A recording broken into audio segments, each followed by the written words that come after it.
చిత్రోదకు స్వాగతం మిత్రులారా. పోయిన వాయిదాలో మనం మీ మీద 490 ఆర్ బిఎన్ఎస్ 8586 ఏదైనా ఫ్యామిలీ కేసెస్ ఉంటే అండి మీరు విదేశాలకి ప్రయాణం చేయొచ్చా మీ దగ్గర వీసా రెడీగా ఉంటే. సో ఒకవేళ అలా చేస్తే ఉన్న రిస్క్ ఏంటి అనేది మనం చూసాం. ఈ వాయిదాలో మనం ఏం చూద్దామంటే ఏ రిస్క్ లేకుండా ఓకే సో ఎలా ట్రావెల్ చేయాలి ఓకేనా, ఆప్షన్స్ ఏమి ఉన్నాయి. సో ఏ రిస్క్ లేకుండా విదేశాలకు వెళ్ళాలి ప్రయాణం చేయాలి అంటే ఏముంటుందండి, వెళ్ళేటప్పుడు లగేజ్ కొంచెం తక్కువ పట్టుకెళ్ళండి, ఎక్కువ భారీగా కాకుండా కొంచెం తక్కువ పట్టుకెళ్ళండి. దారిలో ప్రయాణం చేసినప్పుడు కొంచెం మంచినీళ్ళు బాగా తాగండి, డిహైడ్రేట్ అయిపోకుండా ఉంటారు. లేకపోతే కాటన్ కానీ లెనిన్ కానీ ఫ్యాబ్రిక్ ఉన్న బట్టలు వేసుకోండి. ఈ నైలాన్ బట్టలు అది వేసుకోవద్దు, సిల్క్ బట్టలు అంటారు కదా అది వేసుకోవద్దు, కొంచెం ఇబ్బందిగా ఉంటుంది అనమాట, కంఫర్ట్ ఉండదు మీకు. మీరు పారాషూట్ క్యారీ చేయాల్సిన అవసరం లేదండి, వాళ్ళు ఇస్తారు, ఎయిర్ ట్రావెల్ వాళ్ళు ఇస్తారు. ఒకవేళ కూడా 4 బిస్కెట్ ప్యాకెట్లు లేకపోతే 4 మ్యాగీ ప్యాకెట్లు పట్టుకెళ్ళండి. మరి అక్కడికి ఏ టైంకి రీచ్ అవుతారో తెలియదు కదా, అక్కడ మీకు వెళ్ళిన వెంటనే తినడానికి ఉపయోగపడుతుంది. ఇవి కాదండి రిస్క్స్ అంటే, ఇవి కాదని చెప్పేది.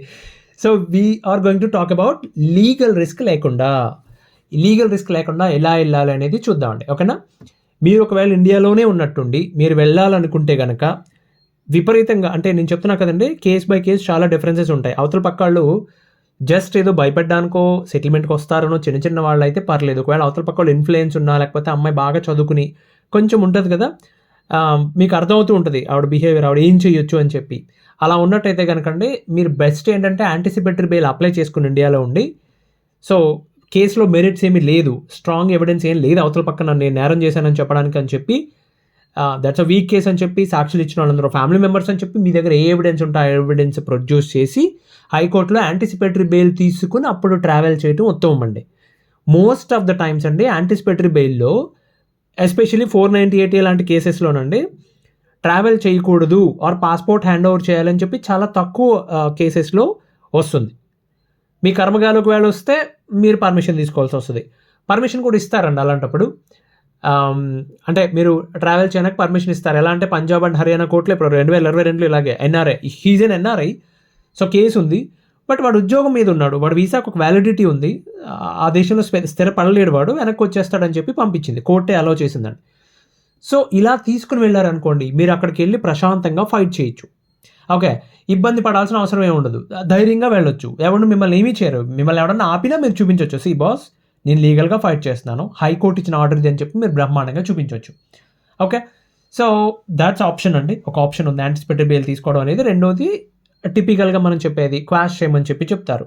మీ దగ్గర నిజంగా అంత ఎవిడెన్స్ ఉంటే, వాళ్ళ దగ్గర ప్రాపర్ ఎవిడెన్స్ లేకపోతే ఇది అయ్యే వ్యవహారం ఏం కాదండి. ఎందుకంటే టైం అనేది చాలా టైం పట్టేస్తుంది, క్వాష్ చేయడం అంత ఈజీ కాదు. యాంటిసిపేటరీ బెయిల్ అంటే తొందరగా వర్కౌట్ అవుతుంది, కానీ క్వాష్ పిటిషన్ చాలా టైం తీసుకుంటుంది, అంత ఈజీగా కూడా రాదు.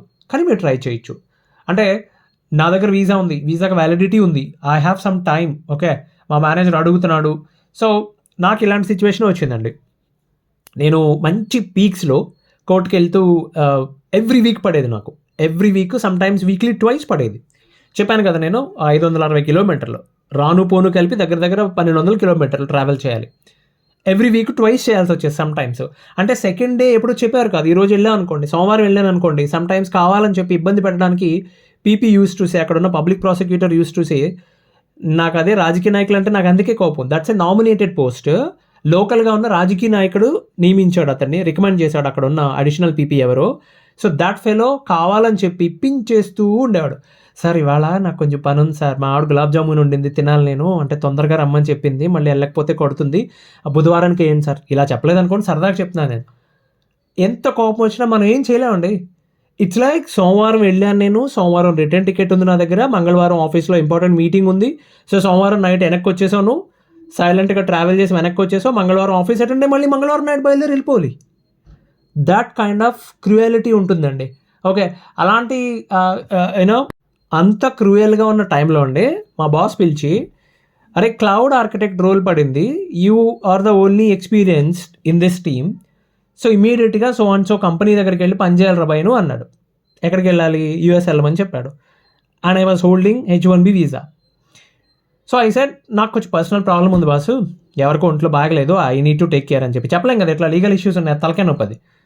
చెప్తే హీ సెడ్ దట్ అరే ఈ ఆపర్చునిటీ కోసం ఏడుస్తారు రాబాయ్, నీకు వచ్చే శాలరీకి చాలా ఎక్కువ వస్తుంది, because that's an architect role, now you're అనే కన్సల్టెంట్ రోల్లో ఉన్నావు, ఒక లీడ్ కన్సల్టెంట్గా ఉన్నావు, you will get an architect role వస్తుంది, అది కూడా చాలా పెద్ద క్లయింట్ అది. దెన్ ఐ సెడ్ ఏదన్నా కానీ boss I cannot go, because అలా వెళ్తే ఎట్లా అంటే నీ దగ్గర H1B ఉంది కాబట్టి నెక్స్ట్ వీకెండ్కి నువ్వు ట్రావెల్ చేయాలని. సో ఐ సెడ్ నెక్స్ట్ వీకెండ్కి ట్రావెల్ చేస్తే సోమవారం కోర్టుకి వెళ్తాడు మరి. సో నేను చెప్పాను వెళ్ళలేదండి. నాకు అలా 2 సార్లు, సెకండ్ టైం మళ్ళీ జరిగింది. ఎగ్జాక్ట్ 2 months తర్వాత మళ్ళీ కెనడా వెళ్ళమంటాను అన్న బాసు. అదంత సీన్ లేదు బాసు, ఇవన్నీ అయితే కానీ అప్పుడు మా మేనేజర్కి నేను చెప్పాల్సిన పరిస్థితి వచ్చింది. నేను చెప్పా, బాబు ఇది జరుగుతోంది, నా కేసు మంచి హీట్ మూమెంట్లో ఉంది, రైట్ నౌ ట్రయల్ నడుస్తుంది, that's a sessions case, so I cannot travel. అదంతా తేల్చుకున్న తర్వాత I will see that. Okay, so matter అర్థమైంది నాకు, అదంతా అయ్యే వ్యవహారం కాదని చెప్పి. కాకపోతే ఇలా చేసిన నేనే మధ్యలో ఒక షార్ట్ అసైన్మెంట్ వచ్చిందండి. షార్ట్ అసైన్మెంట్ అంటే 3 weeksకి వెళ్ళాల్సిన అసైన్మెంట్ వచ్చిందనమాట. There is a production outage in a manufacturing plant. So product engineer కావాలని అడిగారు వాళ్ళు. I was the engineer there, I mean data engineer there. So they needed అదనేది ఫిక్స్ చేయడానికి ప్రోడక్ట్ ఇంజనీర్ కావాలి ఒకడు అన్నాడు, అలాగే వెండర్ దగ్గర నుంచి ఒకటి కావాలన్నాడు, అందరినీ కావాలని చెప్పాడు 3 weeks కోసం. సో కోర్టులో పర్మిషన్ అడిగి my advocate suggested that he's an accused in a sessions case. So but still visa చూపించారు, ఐ మీన్ వీసా అప్రూవల్ చూపించారు వాళ్ళకి అఫీషియల్గా. నేను అనుకునేది ఏంటంటే వాడు ఇస్తే వెళ్దాం, లేకపోతే దట్స్ ఫైన్. నాకు తెలుసు నేను వెళ్ళను అంటే జాబ్ ఏమవుతుందో తెలుసు నాకు. ఆయన ధైర్యం చేసి కోర్టులో ప్రొజెక్ట్ చేస్తే జడ్జ్ స్థానంలో ఉన్న ఆయన జెన్యూన్గా వీళ్ళు అడిగారు కాబట్టి, అది కూడా 3 వారాలే కాబట్టి ఇచ్చారండి. 3 వారాలు ఇచ్చారు. కాకపోతే బాధాకరమైన విషయం ఏంటంటే 3 వారాల కంటే ఎక్కువ ఇవ్వమని చెప్పి ఆదివారం నాడు నేను రిటర్న్ అవుతూ ఉంటే, అంటే సండే ఆఫ్టర్నూన్కి నేను రిటర్న్ అవుతున్నా హైదరాబాద్కి, మండే మార్నింగ్ వేశారు. సో హైదరాబాద్ నుంచి ఆ రోజు వచ్చేసి హైదరాబాద్లోనే మళ్ళీ నేను లగేజ్ వేరే వాళ్ళకి హ్యాండ్ ఓవర్ చేసేసి అటు నుంచి అట్టే నేను రాజమండ్రి ఫ్లైట్ తీసుకుని వెళ్ళిపోయా. ఇదేదో పెద్ద బిజినెస్ మ్యాన్ లాగా తొక్కలోది. Anyways, coming back to options ఏమేమి ఉన్నాయి చెప్తున్నాను, ఓకేనా. సో బెస్ట్ ఆప్షన్ వచ్చండి, నెగోషియేట్, మీ వైఫ్తో నెగోషియేట్ చేయండి సార్ సెటిల్మెంట్కి. బాబు అంటే మీరు విదేశాలు వెళ్ళిపోయే ప్లాన్లో ఉన్నారు కాబట్టి ఎంతో కొంత తీసుకోమ్మా, వెళ్ళాక సెటిల్మెంట్ చేసుకోవడం కంటే ఇక్కడ ఉండగా చేసుకుని వెళ్ళిపోవడం ఉత్తమం అండి. ఈ ఆప్షన్ మీరు సీరియస్గా కన్సిడర్ చేయండి, ఓకేనా. 4వ ఆప్షన్ ఏముంటుందంటే అమెరికా ఆర్ వేరే country, Australia, UK any country. మీరు ఒకవేళ విదేశం వెళ్ళిపోగలిగితే కనుక, సేఫ్గా వెళ్ళిపోగలిగితే కనుక, అంటే కేసెస్ ఇప్పుడే ఫైల్ అయినాయి, ఇంకా లేట్గా ఉన్నాయి, మీరు వెళ్ళిపోయారు అనుకోండి సేఫ్గా, కేసెస్ నెగ్లెక్ట్ చేయొద్దండి. చాలామంది చేసే తప్పది. అక్కడికి వెళ్ళి చాలా సైలెంట్గా నెగ్లెక్ట్ చేసేస్తారు. ఓకే, అక్కడికి వెళ్ళిన తర్వాత మీరు మంచి ఒక ట్రస్టెడ్ లాయర్ని పెట్టుకోండి, పవర్ ఆఫ్ అటర్నీ, మీ బదులు వాళ్ళు రిప్రజెంట్ చేస్తారని చెప్పండి. చాలా క్లోజ్గా మీ కేసుని, మీరు ప్రోగ్రెస్ని రిమోట్గా ఉన్నా సరే మీరు మానిటర్ చేయాలండి. ఓకే, అస్సలు నెగ్లెక్ట్ చేయొద్దు, ఖచ్చితంగా మానిటర్ చేయాలండి. సో మానిటర్ చేసినప్పుడు దేర్ ఆర్ సర్టన్ సినారియోస్, కొన్ని కేసెస్లో అండి వర్చువల్గా నేను కోర్ట్ హియరింగ్స్ అటెండ్ అవుతానంటే అలౌ చేస్తారండి. Because your an NRI, you're not leaving, అంటే మీరు వదిలేసి కేసెస్ని వెళ్ళిపోవట్లేదు గాలికి, ఫస్ట్ థింగ్. రెండోది, మీరు రిప్రజెంట్ చేయాలనుకుంటున్నారు, లీగల్గా ఫైట్ చేద్దాం అనుకుంటున్నారు, నా కేసులో మెరిట్స్ ఉన్నాయని చెప్పి మీరు బల్ల గుద్ది చెప్తున్నారు. అలాంటప్పుడు మీరు అడగొచ్చు.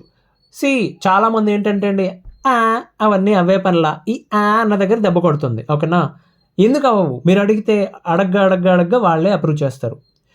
హైకోర్టే కాదండి, నార్మల్ మెజిస్ట్రేట్ కోర్ట్స్లో కూడా వర్చువల్ హియరింగ్ అంటే రోజు రావాల్సిన, ప్రతి వాయిదాకి రావాల్సిన అవసరం ఉండదు. But there are scenarios, certain scenarios మీరు ఖచ్చితంగా అటెండ్ అవ్వాల్సిన సందర్భాలు ఉంటాయి. అండ్ ఇంకొక విషయం ఏంటంటే, జడ్జిమెంట్, నిజంగా కేసులో జడ్జిమెంట్ వచ్చింది అనుకోండి, మీరు లేకుండా ఇవ్వరు, అక్కడ మీరు వర్చువల్గా ఉన్నా ఇవ్వరు, ఒప్పుకోరు అసలు. దేర్ వెరీ వెరీ చాలా పెద్ద హై రిస్క్ ఉన్న క్యాండిడేట్లు, అంటే జైలు నుంచి మూవ్ చేయటం కష్టం, ఈ వ్యక్తిని ఆల్రెడీ జైల్లోనే ఉన్నాడు అనుకున్నప్పుడు మాత్రమే వర్చువల్గా వీడియో కాన్ఫరెన్స్తో అలౌ చేస్తారు. Because that's a rule. Judgement day రోజున ఖచ్చితంగా ఎదురుగా అక్యూజ్డ్ అందరూ కోర్టులో ఉండాలి. సో మీ కేసులో ఒకవేళ జడ్జిమెంట్ సిచ్యువేషన్ వస్తే కనుక మీరు వెనక్కి రావాలి ఖచ్చితంగా, ఓకేనా. సో ఇంకా వేరే రిస్క్స్ ఏమి ఉంటాయండి, నేను ఇంతకుముందు చెప్పినట్టు ఎక్స్ పార్టీ జడ్జిమెంట్స్ని అస్సలు నెగ్లెక్ట్ చేయొద్దు, ఓకేనా. వర్చువల్గా అటెండ్ అవుతూ ఉండండి, ఎక్స్ పార్టీ అవ్వడానికి కుదరదు ఎట్టి పరిస్థితుల్లోని. తర్వాత ప్రతి వాయిదాకి ఏం జరిగింది ఏంటి మీరు నోట్ చేసుకుంటూ ఉండండి మీ దగ్గర, యాజ్ యూజువల్ ఎప్పుడులాగా నోట్ చేసుకోండి. మీ అడ్వకేట్ ప్రాపర్గా రెస్పాండ్ అవ్వకపోతే రెస్పాండ్ అయ్యే విధానం ఏంటంటే, మీరు ఇక్కడ ఒక వ్యక్తిని పెట్టుకోండి, ఆ పర్సన్ వెళ్ళి పర్సన్ టు పర్సన్ మాట్లాడాలి, ఇక్కడ అలా మాట్లాడగలిగి ఉండాలండి. ఓన్లీ త్రూ ఎన్ఆర్ఐ అంటే చాలా ప్రాబ్లం అయిపోతుంది, ఓకేనా. కాబట్టి ఇవి ఉంటాయండి. ఇలా సేఫ్గా, నేను చెప్పాను కదా, సేఫ్గా ట్రావెల్ చేయాల్సింది ఏంటంటే, మీరు లీగల్గా మీకున్న ప్రాబ్లమ్స్ని హ్యాండిల్ చేసుకోండి. ఎలా హ్యాండిల్ చేసుకుంటారు? త్రూ యాంటిసిపేటరీ బెయిల్ తీసుకోండి, ఆర్ క్వాష్ చేయడానికి ట్రై చేయండి, ఓకేనా. మీ దగ్గర ఒకవేళ ఎల్ఓసి లుకౌట్ సర్క్యులర్ కనుక మీ మీద ఇష్యూ అయిపోయి ఉంటే కనుక, లుకౌట్ సర్క్యులర్ ఉంది అని మీకు తెలిస్తే కనుక దాన్ని క్వాష్ చేయడానికి ప్రయత్నించండి. కేసు మొత్తం చేయకపోవచ్చు, బట్ లుకౌట్ సర్క్యులర్ని క్వాష్ చేస్తారు, చాలా సందర్భాల్లో జరిగింది. ఓకే, ఛార్జ్ షీట్ ఫైల్ అవుతుంది, 41 నోటీస్ తీసుకున్నాడు కుర్రాడు, వాడు మీ ఇన్వెస్టిగేషన్కి సహకరిస్తున్నాడు, ఇంకేంది మీకు కావాల్సింది?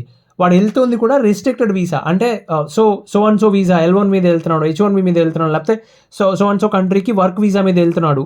సో ఈ డేట్ వరకు ఉంది, వాడు ఖచ్చితంగా వెనక్కి తిరిగి రావాలి. ఆ డేట్లో కేసులన్నీ అయిపోతే ఏంది అవో కదా. కోర్టులో నేను అడ్వకేట్ నా బదులు అడ్వకేట్ రిప్రజెంట్ చేస్తాడని రిప్రజెంటేషన్ ఇస్తున్నాడు, పవర్ ఆఫ్ అటార్నీ ఇస్తున్నాడు వాళ్ళకి, వాళ్ళు రిప్రజెంటేషన్ ఇస్తున్నా అని చెప్తున్నారు. ఇంకేం కావాలి, ఇంకెందుకు లుకౌట్ సర్క్యులర్? సో అప్పుడు వాళ్ళు వెనక్కి తీసుకునే ఛాన్సెస్ ఉంటాయండి. ఇవన్నీ హ్యాండిల్ చేసుకోండి. హ్యాండిల్ చేసుకుని ఒకవేళ అంటే 498 ఒక్కటే అయితే నేను చెప్పినట్టు రెడ్ కార్నర్ నోటీసులు అది ఇచ్చేయరం తొందరగా. ఒకవేళ వేరే కూడా ఉండుంటే, ఒకవేళ ఏ సెషన్స్ కేసు ఇంకా దాంట్లో 313 పెద్ద పెద్దవి ఏమైనా ఉంటే కనుక రెడ్ కార్నర్ నోటీసులు ఇస్తారు. వాటితో చాలా కేర్ఫుల్గా ఉండాలండి. ఒక పెద్ద పెద్ద క్రిమినల్స్ని ఎలా డీల్ చేస్తారో మీతో కూడా అలాగే డీల్ చేస్తారు. డిప్ప పేలిపోద్ది, అక్కడ ఎవడెక్కడ పట్టుకుంటారో తెలియదు, ఇరుక్కుపోతారు పూర్తిగా. సో మీకు లీగల్ సహాయం అందడం కూడా కష్టమైపోతుంది. మళ్ళీ మీరు మన ఇండియన్ ఎంబసీని మీరు బతిమాలుకోవాల్సిన పరిస్థితి వస్తుంది. అంత దూరం రాదండి, అంత దూరం ఇలాంటి ఫ్యామిలీ కేసెస్లో అంత దూరం రాదు. సో ఇవ్వండి ఆప్షన్స్. మనం ఒక ముఖ్యమైనదండి, లుకౌట్ సర్క్యులర్ ఒకవేళ ఉండుంటే కనుక అసలు ఉంది అని ఎలా తెలుసుకోవాలి, ఉంటే దాని నుంచి లీగల్గా ఎలా బయటపడాలి, ఓకేనా? ఆప్షన్స్ ఏమేమి ఉన్నాయనేది, సేఫ్గా ఇండియా వెనక్కి ఎట్లా తిరిగి రావాలి అనేది ఆప్షన్స్ ఏమేమి ఉన్నాయని నెక్స్ట్ వాయిదాలో చూద్దాం. అంతవరకు సెలవు, ధన్యవాదాలు.